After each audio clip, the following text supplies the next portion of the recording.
Bon, aux États-Unis, ils avaient le type chelou, avec une tête de bison là. Nous, on a un néo-nazi qui s'appelle Gros Lardon. Ouais, il y a clairement un gros problème de style à l'extrême droite. Enfin, si c'était ça le problème, allez. Je commence à en avoir assez. On doit leur enlever leur carte de presse. Vous avez des pensées bizarres. Sauf que comme t'es un bourgeois... Arrêtez de donner des ordres. Bienvenue dans la tête dans le flux. Aujourd'hui, on va revenir sur ce qui s'est passé à Romans-sur-Isère, mais aussi à Rennes. Et surtout, on va se demander pourquoi l'extrême droite adore les faits divers. Enfin, ce qui l'arrange du moins. Dans la nuit du 25 au 26 novembre dernier, environ 80 militants d'ultra-droite se sont donc donné rendez-vous à l'entrée du quartier populaire de la Monnaie, à Romans-sur-Isère, dans la Drôme, dans l'optique de faire une ratonnade. Le tout à l'initiative d'un ancien militaire de Rouen, fan d'Hitler et surnommé Gros Lardon.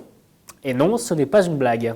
Bon, en vrai, l'opération Lardon a fini en eau de boudin, puisque entre les CRS et les jeunes de cité eux-mêmes, les FAF n'ont pas fait long feu. Mais ce qui nous intéresse, c'était leur objectif. Une expédition punitive pour venger, selon eux, le jeune Thomas, tué dans la Drôme une semaine plus tôt par plusieurs individus, a priori originaires de Romans. Tout part donc d'un fait divers, et c'est très important. 2 jours plus tôt, l'Irlande avait connu une situation quasi identique, des émeutes menées par l'extrême droite à Dublin, après une attaque au couteau à la sortie d'une école. Mais ce n'est pas tout.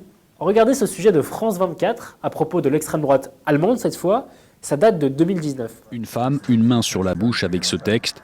Chaque jour en Allemagne, 43 actes de violence sexuelle sont commis par des réfugiés. Voici l'un des tracts de campagne de l'AfD, le parti d'extrême droite allemand, pour les élections européennes. À quelques semaines du scrutin, le message du parti est clair, les migrants sont statistiquement des criminels et surtout une menace pour l'Allemagne.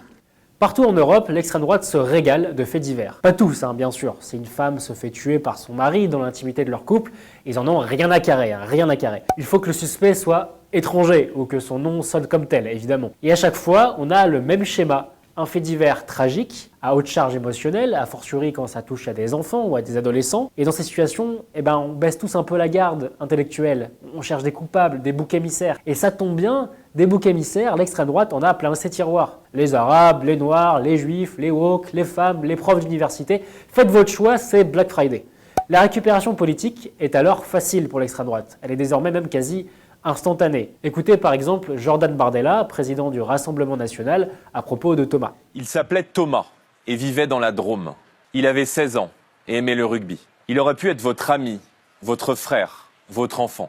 Comme tant d'autres avant lui, ce drame insupportable nous attriste et nous révolte. À chaque fois, la même barbarie, les mêmes individus, les mêmes indignations, les mêmes faits, et après quoi, rien. Peu importe que le parquet appelle à la prudence quant aux raisons de cet homicide. Pour l'extrême droite, l'affaire est entendue, c'est l'œuvre de jeunes maghrébins qui ont voulu se faire la peau d'un bon petit Français. L'objectif ici, c'est de pouvoir généraliser. Si un Français issu de l'immigration tue, c'est que tous les Français issus de l'immigration veulent tuer. Alors évidemment c'est absurde, mais chaque fait divers doit venir confirmer la thèse générale d'une 5e colonne anti-France, les étrangers. C'était tout l'objet de l'invention du mot francocide par Éric Zemmour, dont on vous parlait déjà dans la première chronique de la tête dans le flux, pour ceux qui nous suivent depuis le début, l'année dernière. Un mot que le président de Reconquête avait pu tester au moment d'un autre fait divers tragique, l'affaire Lola. Éric Zemmour assumait alors que le meurtre sordide de la fillette ne l'intéressait que parce que la principale suspecte était algérienne. La suspecte est une femme algérienne. Est-ce que vous auriez fait la même manifestation si la suspecte avait été une femme française? C'est une question que se posent beaucoup de Français. Non. Pourquoi? Parce que tout simplement, cette femme algérienne est une étrangère, qu'elle ne devait pas être en France et qu'un crime commis contre un enfant française n'est pas de la même eau qu'un crime commis par les Français. Mais il n'était pas le seul à l'époque à instrumentaliser l'affaire. Il y avait aussi le RN, bien sûr, mais aussi, et c'est bien plus inquiétant, les Républicains. Par le laxisme de votre politique d'immigration, cet enfant a été martyrisé, violé, tué par une clandestine qui faisait pourtant l'objet d'une obligation de quitter le territoire français. Et quand on voit comment réagit Éric Ciotti, président de LR, à ce qui s'est passé à Romans-sur-Isère, on se dit que les choses ne s'arrangent pas. Je vous le redis, mais vous voulez me faire dire autre chose? Je ne vous le dirai pas. Je ne vous le dirai pas.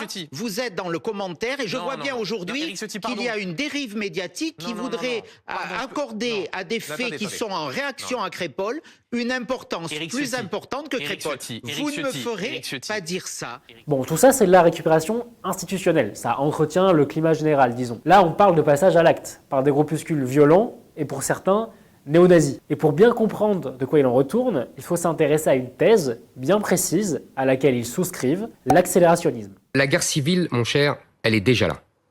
Quand on va dans le Bataclan et qu'on massacre plus de 100 personnes à la Kalachnikov, ça s'appelle la guerre civile.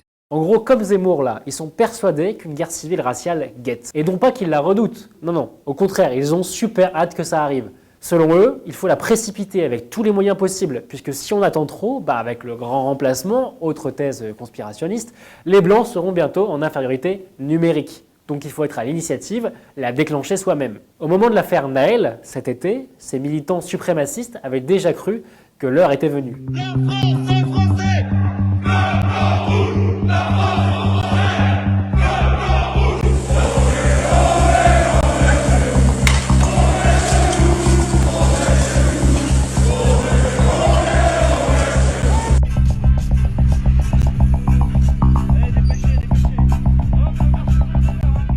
Chaque fait divers, pour peu qu'il corresponde à leur lecture strictement raciale des événements, est dans leur tête l'étincelle qui peut déclencher cette guerre qu'ils fantasment. Voilà, sur cette bonne ambiance, c'est la fin de cet épisode. Merci de l'avoir suivi. N'hésitez pas à liker, commenter, vous abonner à la chaîne et à l'UMA. Nous on se dit à dans 2 semaines pour un prochain épisode. Allez, salut!